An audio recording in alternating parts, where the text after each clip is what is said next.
Welcome to EEZBOOK. Here's a step-by-step guide for new users. If you already have a login ID, simply click on the EEZBOOK tab to get started. Go to Industry Specific, and then click on Imports.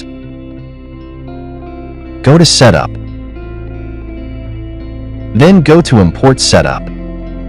Click on Payment Types.